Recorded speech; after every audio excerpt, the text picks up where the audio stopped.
എല്ലാവർക്കും നമസ്കാരം. ഞാനിന്ന് സദ്യക്കൊക്കെ ഉണ്ടാക്കാൻ പറ്റിയ ഒരു ഐറ്റവുമായാണ് വന്നത്. നേന്ത്രപ്പഴം വെച്ചാണ് ഇത് തയ്യാറാക്കിയത്. നല്ല ടേസ്റ്റാണ്. സദ്യക്കൊക്കെ ഇത് ഉണ്ടെങ്കിൽ നമ്മൾ മാമ്പഴ പുളിശ്ശേരിയൊക്കെ ഉണ്ടാക്കില്ലേ, അതേ രീതിയിലാണ് ഉണ്ടാക്കിയത്. പഴം വെച്ച് നിങ്ങൾ ഇതേ രീതിയിൽ ഉണ്ടാക്കിയിട്ടില്ലെങ്കിൽ ഒന്ന് ഉണ്ടാക്കി നോക്കിയിട്ട് നിങ്ങളുടെ അഭിപ്രായമൊക്കെ ഒന്ന് അറിയിക്കണേ. ഇനി ഞാൻ ഈ കറി എങ്ങനെയാണ് ഉണ്ടാക്കിയതെന്ന് നമുക്കൊന്ന് നോക്കാം. കറി ഉണ്ടാക്കാനായിട്ട് ഞാനിവിടെ 3 ചെറിയ നേന്ത്രപ്പഴമാണ് എടുത്തത്. അധികം വലുപ്പമൊന്നുമില്ലാത്ത നേന്ത്രപ്പഴം 3 എടുത്തിട്ടുണ്ട്. ഇനി ഇതിൻ്റെ തൊലിയൊക്കെ ഒന്ന് കളഞ്ഞ് ഒന്ന് മുറിച്ചിട്ടെടുക്കണം.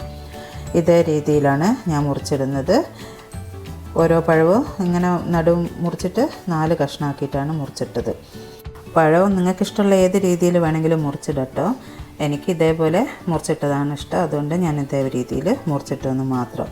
ഇനി നമുക്കിതൊരു മൺചട്ടിയിലേക്ക് മാറ്റി കൊടുക്കാം. ഞാൻ ഈ മുറിച്ചിട്ട പഴമെല്ലാം ചട്ടിയിലേക്ക് മാറ്റി കൊടുത്തിട്ടുണ്ട്. എന്നിട്ട് ഒരു തണ്ട് കറിവേപ്പില ഇട്ട് കൊടുത്തിട്ടുണ്ട്. 3 പച്ചമുളകും ഇട്ട് കൊടുത്തിട്ടുണ്ട്. ചെറിയൊരു കഷ്ണം ഇഞ്ചി കൊത്തി അരിഞ്ഞതും കൂടി ചേർത്ത് കൊടുത്തിട്ടുണ്ട്.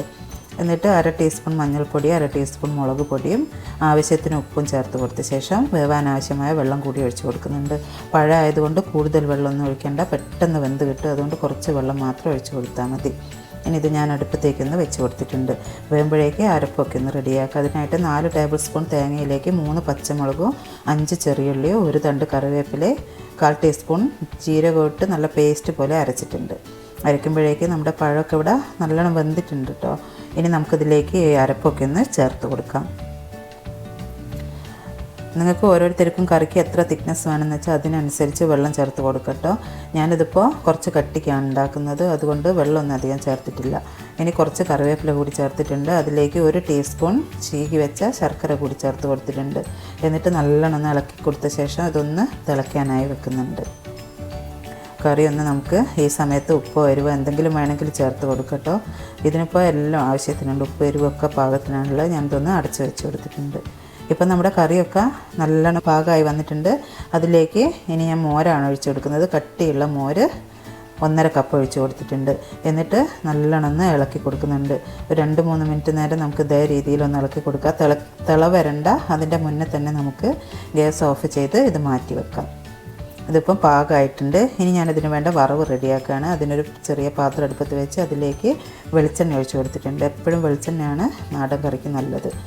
വെളിച്ചെണ്ണ ചൂടായപ്പോൾ കടുക് ഇട്ട് പൊട്ടിച്ചിട്ടുണ്ട്.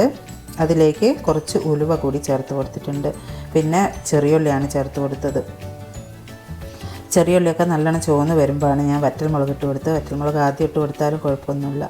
പിന്നെ കുറച്ച് കറിവേപ്പില ഇട്ട് കൊടുത്തിട്ടുണ്ട്.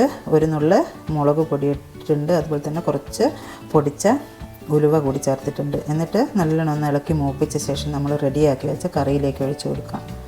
എന്നിട്ട് കറി നല്ലോണം ഒന്ന് ഇളക്കി കൊടുത്ത ശേഷം ഈ വറവൊക്കെ കറിയുടെ എല്ലാ ഭാഗത്താകുന്ന വിധത്തിൽ ഒന്ന് ഇളക്കി കൊടുത്ത ശേഷം നമുക്കിതൊന്ന് അടച്ച് വെച്ച് കൊടുക്കുക. കുറച്ച് സമയം ചോറിൻ്റെ കൂടെ കഴിക്കാൻ വളരെ നല്ലതാണ്, നല്ല ടേസ്റ്റിയാണ്.